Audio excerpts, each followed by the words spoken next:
আসসালামু আলাইকুম। সবাইকে ঈদুল আজহার শুভেচ্ছা। তো আজকে আমি কোনো ভিডিও নিয়ে আসলাম না।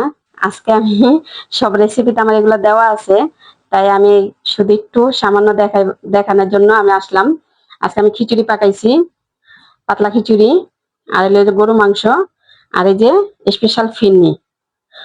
তো আমি চিন্তা করলাম আজকে আমার দর্শকদের তো কিছু না কিছু তো দেখাইতে হবে যে স্পেশাল আমি কি পাকাইলাম।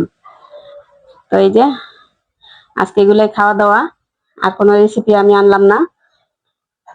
তো সবাই ঈদ কেমন কাটলো, কেমন কি কমেন্ট করবেন।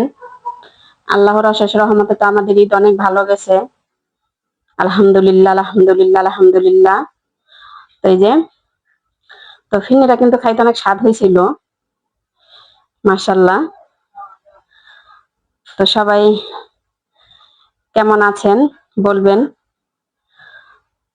আর যে গরু মাংস, তো আর কি একটু আপনাদের সাথে যুক্তি হলাম 5 মিনিটের জন্য।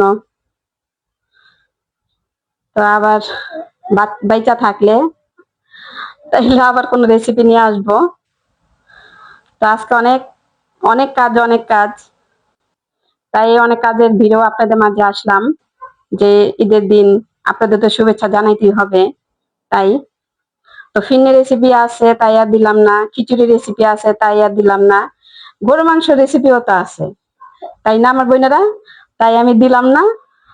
তো আর কি, তাহলে সবাই ভালো থাকবেন, সুস্থ থাকবেন। আবার ঈদের শুভেচ্ছা।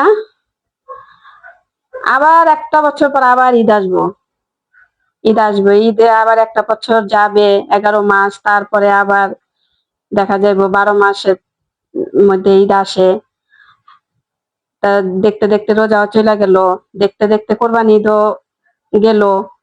তার তো কোনো উৎসব নাই আমাদের, বড় উৎসব দুইটাই তো চলে গেল। তো আর কি, তো সবাই ভালো থাকবেন, সুস্থ থাকবেন, সবার জন্য সবাই দোয়া করবেন। তো আজকের কোনো লাইক কমেন্ট কিচ্ছুই চাবো না, আজকে শুধু দোয়া, সবার জন্য সবাই দোয়া করবেন, এটাই আমার চাওয়া। ঠিক আছে? তো সবাই ভালো থাকবেন, সুস্থ থাকবেন। আল্লাহ হাফেজ।